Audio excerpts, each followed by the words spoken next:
Hello नमस्कार दोस्तों, स्वागत करता हूं आपका हमारे podcast channel real talk with Subhash Semwal में। आज हमारा एक बहुत ही इम्पोर्टेंट टॉपिक है जिस पर हम लोग डिस्कस करने वाले हैं। साथ में मेरे साथी हैं निखिल और शाश्वत। आज जो टॉपिक हम बात करने वाले हैं, उत्तराखंड में जो इतनी प्राकृतिक आपदाएं आ रही हैं जिनके कारण बहुत नुकसान हो रहा है, तो उसी पे हम आज चर्चा करने वाले हैं। कारण क्या है, क्या चीज़ें हैं। तो आइए शुरू करते हैं बिना किसी स्क्रिप्ट के, बिना किसी फिल्टर के, सीधी बात रियल टॉक। आ रहा है कुछ टाइम से हम देख रहे हैं, जब से केदारनाथ वाली घटना हुई है उसके बाद तो इनकी संख्या दिनों दिन बढ़ती जा रही है। तो इसी पे हम चर्चा करते हैं कि क्या कारण है। शाश्वत, निखिल, हम देख रहे हैं हमारे उत्तराखंड में जो हो रहा है, क्या कारण है, क्यों हो रहा है? सर, इसका मेनली कारण तो एक तो ओवर पॉपुलेशन भी है उत्तराखंड में। जैसे हम देख सकते हैं कि बाहर के लोग सब यहीं आके बस जाते हैं। और मेनली तो मैं देहरादून की बात करूंगा, जैसे हम देहरादून में देख ही रहे कि आज ज्यादा यहाँ पे बहुत सारे लोग बाहर के आ रखे हैं। और जैसे अभी मेनली यहाँ पे जो आपदाएं आ रही है वो आपदा यही आ रही कि बाढ़ आ गई, बादल फट गया, जिससे जो लोग कहीं बह गए, मर गए। तो इसमें ज्यादातर लोग वही हैं जो मतलब इलीगल तरीके से नदी के किनारे बस रहे हैं। हाँ। जैसे अब हम पहाड़ के लोग हैं तो हम तो यहाँ प्रॉपर घर जमीन किराए पे रहते हैं। और जो बाहर से मजदूर लोग आते हैं, कई वो वाले आते हैं, जैसे राजस्थान से लोग आते हैं, बसेरे वाले आते हैं। कभी जैसे आईएसबीटी के नीचे आप देखना कितने लोग बैठे रहते हैं वहां डेरा डाल के। तो ये लोग आ कहाँ से रहे? सबसे बड़ी बात, ये गढ़वाली तो है नहीं, पहाड़ी है नहीं, तो ये लोग बाहर से तो आ रहे हैं। और जब ये लोग बाहर से आ रहे हैं, इनका यहाँ घर बार कुछ होता नहीं है, ये ऐसी बस्ती में रहते हैं। कभी नदी के किनारे रहते हैं, कभी जैसे सपेरा बस्ती है ये रिस्पना वाली, और भी है नदी के किनारे किनारे से बस्तियां बनी हुई है कई सारी। ये वही रहते हैं, कोई गाय पालने वाले, दूध पालने, ये कहाँ का, ये पहाड़ी थोड़ी है। और जब जैसे ये आपदा आती है तो इन्हीं का नुकसान ज्यादा होता है, जबकि यहाँ के मेरा कहने का मतलब ये था कि अभी कुछ टाइम में आपदाएं ज्यादा बढ़ रही हैं। आपदा ज्यादा इसलिए भी आ रही क्योंकि सर पहले इतना नहीं होता था, इतनी सुनने में नहीं आती थी। देहरादून में तो बहुत कम सुनने को मिलती थी, है ना। अब देहरादून में भी हो रही है, पहाड़ों में तो हो ही रही है, आए दिन रास्ते टूट गए। तो क्या हो सकता है, कारण क्या हो सकता है इसके? जैसे इसका मेन कारण ओवर पॉपुलेशन जैसे हुआ ना, तो ये हुआ कि लोग फिर धीरे धीरे और जंगलों की तरफ चलते गए, पहाड़ कट रहे हैं, पेड़ कट रहे हैं। अब हर्षद अभी मैंने एक न्यूज सुनी थी कि जो ऋषिकेश से देहरादून वाला हाईवे है उसमें अभी सिंगल रोड है वैसे हो, अब उसमें पेड़ों में मार्किंग हो गई है, वो सारे पेड़ कटने हैं। 2000 से ऊपर पेड़ है सर, वो कटेंगे। उनमें मार्किंग, जिसमें घर जाता हूँ पौड़ी, तो वहाँ पे पीली पीली मार्किंग हो चुकी है कि यहाँ तक रोड बढ़ेगी और पेड़ कटेंगे। तो अब जब पेड़ कटेंगे तो ऑब्वियसली उसका घाटा तो हो गई। ऐसी जैसे अब ये आपदाएं आ रही है, बादल फट रहे, तो ये क्यों हो रहा है कि पहाड़ों में से अभी धराली में हुआ था, तो उसका मेन मुद्दा ये था कि वो उसका ज्योग्राफी ही ऐसी थी कि वहाँ बाढ़ आनी थी। पर वहाँ ये सीन था कि वहाँ फिर भी होटल बना दिए गए सरकार के बिना उसके, उसको नोटिस को, नदी के सामने। अब जब होटल बना दिए गए, वो होटल बन गए, वहाँ फिर लोग भी रहने लगे धीरे धीरे। वो ऐसा होता है कि आपदा एकदम से नहीं आती है। लोग सोचते हैं कि अभी 2-3 साल से तो कुछ हुआ नहीं, अब क्या ही होगा। पर जब वहाँ पे ज्योग्राफी ही ऐसी, कभी भी हो सकता है। तो इस बार हो गया, तो फिर वो आपदा आ गई। जैसे अभी यहाँ पे हुआ, ये जैसे देहरादून में ये अभी 16 सितंबर को, हाँ 16 सितंबर को, उसमें कहते हैं कि वो कॉलेज है देवभूमि वाला, उसमें था कि उसको MDDA वालों ने 6 साल से नोटिस भेज रखा था कि तुम्हारा इलीगल कॉलेज है, हटाओ। और उस कॉलेज ने क्या किया, उल्टा उसी केस में जाके उसी के ऊपर वो कर दिया, केस कर दिया कि हम पे वो कर रहे हैं। और आज देखो उसकी कंडीशन क्या है, वहां पूरा पानी भर गया क्योंकि वो इलीगल तरीके से नदी के किनारे बना हुआ है ना। और ऐसे करके धीरे धीरे लोग नदी की जमीन खाते हैं, क्योंकि वो तो नेचुरल रिसोर्स है, वो आज नहीं आएगा, कल नहीं आएगा, परसों नहीं आएगा, कभी ना कभी कैसी सिचुएशन नहीं बनेगी। उन्होंने ये सोचा इतना टाइम से सूखी है तो अब नहीं आएगी, पर नदी अपनी जगह तो लेगी। तो प्रकृति के साथ छेड़छाड़ करेंगे तो वो हो गई, वो तो कहीं ना कहीं से निकल ही जाता है। आज 10 साल बाद हो जाएगा, तो ये चीज हमें भूलनी नहीं चाहिए। मतलब ये कहीं ना कहीं जो विकास योजनाएं हैं, कहीं ये इसका परिणाम तो नहीं भुगतना पड़ रहा उत्तराखंड को? हाँ बिल्कुल, जैसे निखिल भाई ने बोला बिल्कुल कि भाई जो पेड़ वोड़ कट रहे हैं या विकास योजनाएं हैं या लोग जो बाहर से आके बस रहे हैं, ये सबसे बड़ा रीजन है सर। इसमें सबसे मेन अहम बात ये है कि इससे पहला फैक्टर ये तो है, लेकिन साथ में ये है कि ये क्यों हो रहा है, ग्लोबल वार्मिंग कारण हो रहा है। अच्छा। सबसे अहम बोला कि उत्तराखंड में है ज्यादा देखा जा रहा है क्योंकि हिमालयन स्टेट है, लेकिन और जगह भी देखा जा रहा है। अब जैसे क्या हो रहा है कि विकास योजनाएं आ रही है, आप रेलवे ला रहे हो कर्णप्रयाग तक, ऋषिकेश कर्णप्रयाग रेलवे योजना है, और आप जो है जैसे निखिल भाई ने बोला कि रोड चौड़ी हो रही है, जो देहरादून ऋषिकेश के बीच में रोड है उसको चौड़ी किया जा रहा है, जो राजाजी नेशनल पार्क है उसमें चिन्हित कर रही है पेड़, इनको काटेंगे। तो इससे क्या होगा कि इससे जो एक तो जो जलवायु होगी वहां की, जो पहले वहां जो जगह ठंडी होती है वो और गर्म हो जाएगी, सीधी सी बात है। आप पेड़ काट रहे हो और जगह हो जाएगी। दूसरी बात की, जब हम किसी पेड़ को काटते हैं चाहे रोड बनाने में, तो हम यहाँ हमारी कोई जैसे NGT है, नेशनल ग्रीन ट्रिब्यूनल है, एक ऑर्गेनाइजेशन है जो कि प्राकृतिक तौर पे देखती है, भारत में एक इंडिपेंडेंट ऑर्गेनाइजेशन है जो सरकार को चेकमेट करती है, आपने एनवायरमेंट के साथ खिलवाड़ तो नहीं किया। तो एनजीटी खाली नाम की बनी हुई है देश में। अगर जैसे कोई परियोजना बचा रही है, जैसे हम रेलवे की देख रहे हैं या ऑल वेदर रोड बन रही है, तो उसमें जितने पेड़ कटते हैं वो कटे हुए रहते हैं, उसमें उनकी भरपाई नहीं की जाती कि भाई हमने इतने पेड़ काट दिए तो उसमें और पेड़ हमें लगाने पड़ेंगे। जब पेड़ कटते हैं तो कॉमन सी बात, जो पहाड़ है ना हमारा, क्योंकि ये पूरी हिमालयन रीजन है, तो जो यहाँ की जियोलॉजी ऐसी है कि जो पहाड़ है वो बहुत नए हैं। क्योंकि अगर आप देखो कि हिमालयन जो पहाड़ है बहुत नए हैं, उस हिसाब से पुराने नहीं है, क्योंकि जो यूरोशियन प्लेट थी, जो इंडियन प्लेट थी, यूरोशियन प्लेट से टकराई है, तब हिमालय का जन्म हुआ। तो जियोलॉजिकल तौर पे देखिए, जब हम पेड़ों को काट रहे हैं तो पहाड़ जो है कच्चे हो जाते हैं, जिस कारण लैंडस्लाइड होता है, सबसे ज्यादा हम देख रहे हैं। दूसरी बात ये है कि जैसे इन्होंने बोला कि नदियों के भी किनारे किनारे लोग बस रहे हैं, बिल्कुल ये लोग बाहर से हैं। ये मलिन बस्ती हम देखते हैं, जैसे बिंदाल पुल के नीचे है, स्पना पुल के नीचे है, आपने मौथों वाला देख लिए, ये सारी नदियां हैं एक तरह से। सोंग नदी है, नंदा की चौकी, वहां भी उन्हीं की बस्ती है, वो आसन नदी है। तो ये नदियों के रास्ते जितने भी हैं, ये भले नदियां सूख गई, चंद्रभागा देख लीजिए आप ऋषिकेश में, जहाँ ट्रक वगैरह रुकते हैं, वहां भी ऐसी मलिन बस्तियां हैं। तो ये लोग कौन है, जब भी आके बस जाते हैं वहां।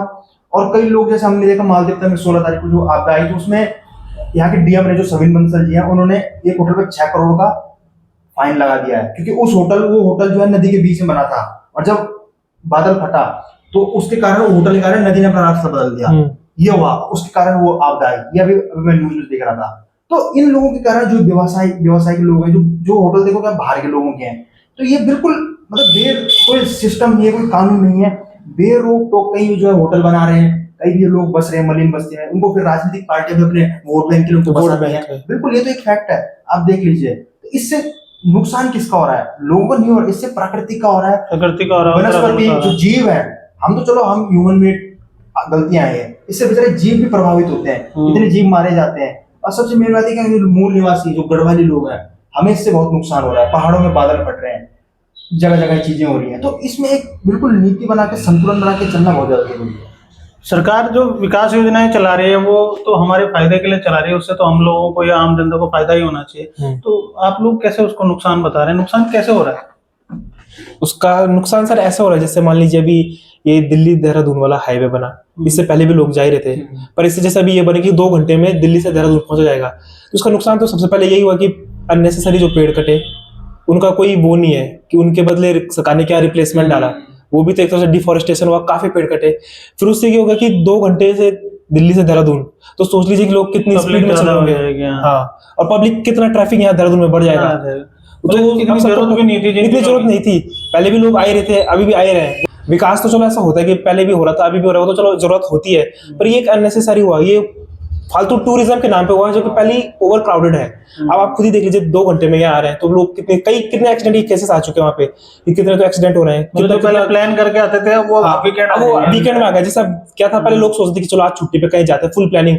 अब लोगों का क्या हो रहा होगा कि चलो यार आज सैटरडे है, चलो देहरादून चलते हैं, 2 घंटे में पहुंच जाना है। उससे जो है कि अनएक्सपेक्टेड टूरिज्म एक तरह से हो चुका है। मतलब जैसे जहाँ 2000 की अगर मान लो मसूरी की कैपेसिटी है, पहले थी, क्योंकि पहाड़ है, वो इतना प्लेन तो है नहीं कि बहुत बड़ा इलाका है, एक लिमिटेड ही उसमें स्पेस है, लिमिटेड ही होटल है। वहां भी होता है कि होटल अब बुक हो चुके हैं, अब वहाँ अनलिमिटेड लोग आएंगे, 10 से ज्यादा लोग आए तो वो लोग कहाँ जाएंगे?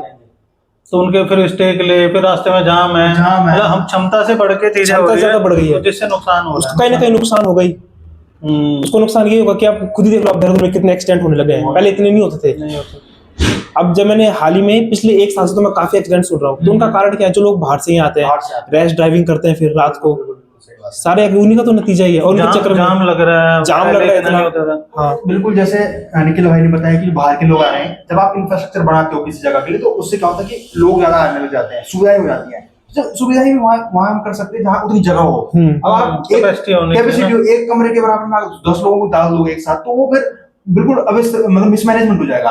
आप देख लो कि जैसे यहाँ कई यूनिवर्सिटीज खुल रही हैं, क्योंकि इंफ्रास्ट्रक्चर अच्छा है, सरकारों को भी उनसे कांटेक्ट होता है यूनिवर्सिटी से, इसमें कोई बोले में दोहरा ही नहीं हमें। तो क्या होता है कि बाहर के लोग आते हैं, देखो बाहर के लोग कोई देश संविधान कोई कहीं जा सकता है, इससे क्या होता है नुकसान हो रहा है। अब जैसे मैंने एक खबर सुनी थी कि एक बाढ़ था ये राजपुर रोड पर, तो उस बाढ़ में क्या हुआ कि ये का नेपाली लड़का था, उसकी किसी मुजफ्फरनगर के लड़के के साथ कोई बहस हो गई बाढ़ के अंदर रात को 10 बजे, और उसने उसको गोली मार दी सीधा, वो भाग गया। तो इस तरह से उत्तराखंड के लोग जो काफी शांत लोग हैं, क्योंकि नेपाली भी एक ही हैं, मूल लोग हैं, लेकिन बाहर के लोग आते हैं तो क्या करते हैं कि बंदूक लेके बिल्कुल वो करते हैं। क्यों हो रहा है? क्योंकि इंफ्रास्ट्रक्चर है, गवर्नमेंट के भी अपने लोग हैं बाहर के, इनकी सेटिंग है, व्यवसायिक होटल है, इसमें बोलने को कोई दो राय नहीं कि सरकारों के ही उनका पूरा साठ गांठ है। अगर आप देखो उत्तराखंड को इन्होंने बिल्कुल हाशिए में रखा हुआ है, हमें बोलने में कोई वो नहीं है। बिल्कुल सही है। बिल्कुल बाहर के लोग आ रहे हैं, वो उत्तराखंड में होटल में व्यवसायी उनका नाम है, पब बार वो सब खोल रहे हैं। इससे आप देखो उत्तराखंड में एक रिपोर्ट आई थी कि महिलाओं के लिए सेफ नहीं है।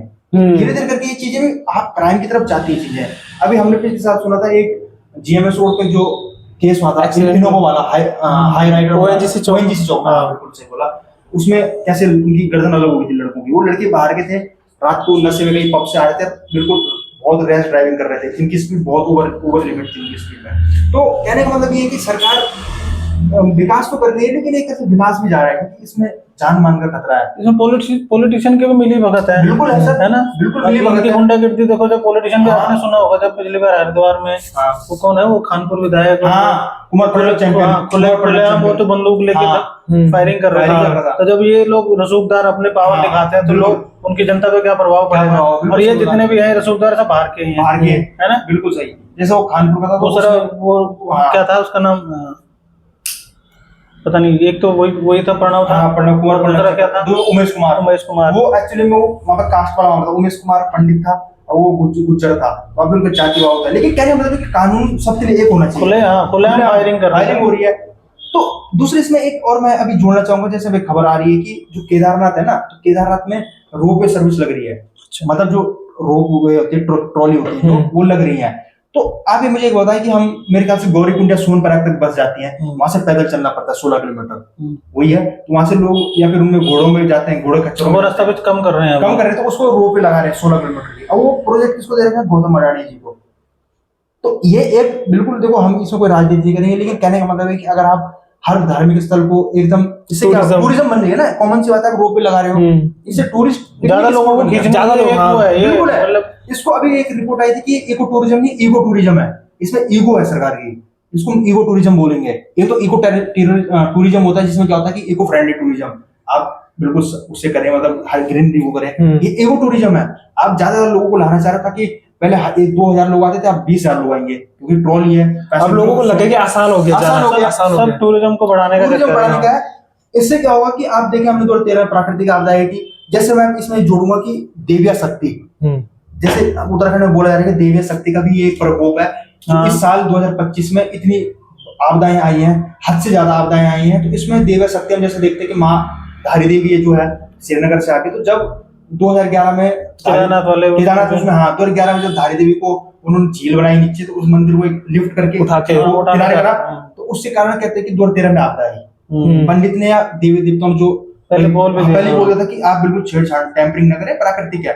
अगर आप देखोगे जो श्रीनगर का डैम है ना, वो कोई रेड्डी है आंध्र प्रदेश का, उसका डैम है, प्राइवेट डैम है। वो कोई गवर्नमेंट डैम नहीं है श्रीनगर का, वो प्राइवेट डैम है किसी कंपनी का। उसका मालिक कोई रेड्डी है, आप अभी सर्च कर सकते हो, वो हैदराबाद का है। तो वहां का आदमी आके डैम बना रहा है, उससे हमारी जो मंदिर है या उसमें जो नुकसान हो रहा है, उससे प्राकृतिक आपदा आ रही है। हम गढ़वाली लोग जो वहाँ के लोकल लोग हैं, उन पे नुकसान हो रहा है। आप देखें तो ये बिल्कुल देविया प्रकोप है। आप देखें चाहे केदारनाथ में हो गया, और एक दूसरा हाल ही में हमने ट्रेंड देखा है। अब कोई लोग उसको माने ना माने, कहीं भाई ये धार्मिक एंगल ला रहे हैं इसमें, तो वो उत्तराखंड में जो हिमालय रीजन है, वो गणेश जी की भूमि है, क्योंकि उनका पिता जो भगवान शिव है, माँ पार्वती, वो हिमालय के वासी हैं। तो उनको यहाँ से विसर्जन बिल्कुल नहीं करना चाहिए। ये मैं एक धार्मिक और पौराणिक बात बता रहा हूँ, क्योंकि अब जैसे हम देखेंगे अगर गणेश विसर्जन का हम इतिहास देखेंगे, तो बाल गंगाधर तिलक जो थे, जो एक महान स्वतंत्रता सेनानी थे, बाल गंगाधर तिलक, आपने सबने सुना होगा। तो महाराष्ट्र में उन्होंने, क्योंकि वो मराठी आदमी थे, तो उन्होंने एक हिंदुओं के लिए वो चलाई कि आप गणेश विसर्जन का वो करें, गणेश पूजा का वो करें, ताकि हमारे कल्चरल वो हो अंग्रेजों के खिलाफ की भाई हम, ये हमारा एक कल्चर, एक हमारा हिस्सा है, फेस्टिवल है। तो महाराष्ट्र तक वो सीमित था, धीरे धीरे करके वो बाकी जगह फैला। और मेन बात है कि हिमालय रीजन को बिल्कुल भी नहीं होना चाहिए, ये बिल्कुल पौराणिक सिद्धांतों के खिलाफ है। ये लोगों ने ट्रेंड चला दिया है कि भाई महाराष्ट्र में मराठी लोग करते थे, तो अब हम वहाँ के गढ़वाली पहाड़ी भी कर रहे हैं, देसी भी कर रहे हैं, और उसके बाद जहाँ जिन मुल्कों से आ रहे हैं, जिन इलाकों से आ रहे हैं, वहाँ भी उन्होंने वो प्रथा चला दिया। उत्तराखंड से तो बिल्कुल नहीं होगा, क्योंकि अगर आप धर्म को मानो तो पौराणिक उसको मानोगे, वेद पुराण को मानोगे ना। तो ये तो हिमालय रीजन तो भगवान शिव का ही वास, और उसको साफ पानी में भी नहीं बहा रहे हैं। विसर्जन भी हो तो उसका एक तरीका है ना, जैसे हमने देखा उस तरीके से भी नहीं हो रहा। जैसे एक बड़ी 7 फुट की जो है गणेश जी की मूर्ति, तो उसको समुद्र में डाल रहे थे, उसके ऊपर चढ़ रखा था एक आदमी मूर्ति के ऊपर। तो ये क्या तरीका है मतलब? तो इससे एंगल से हम देख सकते हैं कि देविया जो प्रकोप है उत्तराखंड में, इन चीजों से बहुत आ रहा है। क्योंकि उत्तराखंड हो गए, हिमाचल हो गए, देवभूमि कहलाते हैं। यहाँ देवियों की ताकत है। हम अगर इसको समझेंगे कि हमने बिल्कुल हम यूएस जैसे मॉडर्न है, नहीं, यहाँ धार्मिकता भी चलती है। आप उससे एंगल से भी सोचें। और मैं तो मानता हूँ कि अभी जब दोनों केंद्र में राज्य में हिंदुत्व वाली सरकार है, हम कहते हैं बीजेपी की, तो उनको ये चीज समझनी चाहिए। टीडी डैम की वजह से तो नहीं कुछ फर्क पड़ा है? हाँ, इस प्राकृतिक बिल्कुल आपदाओं को? बिल्कुल बिल्कुल टीडी डैम से भी बिल्कुल फर्क पड़ता है, क्योंकि जो टीडी डैम की जो जियोलॉजी है ना, वो सेस्मिक जोन में है, जहाँ अर्थक्वेक आ सकते हैं। 7.8 तक सेस्मिक जोन में अर्थक्वेक आ सकते हैं। अब हम जैसे अपने घनसाली जाते हैं तो हम अस्सेना देखते हैं, तो सारा अस्सेना जो पहाड़ काट रखा है ना, वही टीडी डैम में डाल रखा है। टीडी डैम की जो बॉडी है वो अर्थ फिल है, earth and rock fill embankment dam बोलते हैं उसको। ग्रेविटी वाला सीमेंट नहीं डाल रखा उसमें, उसे पत्थर और जो अर्थ की जो मटेरियल वो डाल रखा है, तो वो एक लिमिट तक जो है अर्थक्वेक को मतलब ऑब्जर्व कर सकता है। तो कहने का मतलब ये है कि जो वहाँ की जो आसपास की जियोलॉजी है, आप सामने प्रताप नगर देख लें, मदन नेगी देख लें, वो पहाड़ बिल्कुल छोटे छोटे एकदम मतलब हल्के से हैं। तो उसके कारण क्या हो रहा है कि जो झील जो बनी है हमारी घनसाली तक झील है, बिल्की तक, और यहाँ से चिन्याली चौर तक झील है, इतनी बड़ी झील के कारण जो है जो नीचे पहाड़ों के नीचे कटाव होता है, बिल्कुल का फैक्टर। जैसे आप टिपरी गांव देख लीजिए, तो वहाँ लोगों के मकान में दरार आ रही है, क्योंकि झील काफी नीचे है, मकान उनके ऊपर है, लेकिन तब भी दरार आ रही है। हम जब रोड देखते हैं घनसाली देखते हैं, बम्प है काफी, बम्प इसलिए क्योंकि पानी अंदर अंदर रिसाव करता है, झील का पानी। तो इसके कारण बिल्कुल जियोलॉजी में बिल्कुल असर पड़ता है टीडी डैम के भी, और जो आसपास के एरिया है उसमें लैंडस्लाइड का खतरा बढ़ता है। मैं भी एक वीडियो देख रहा था, तो टीडी डैम के ही ऊपर कहीं पे लैंडस्लाइड हो रहा था।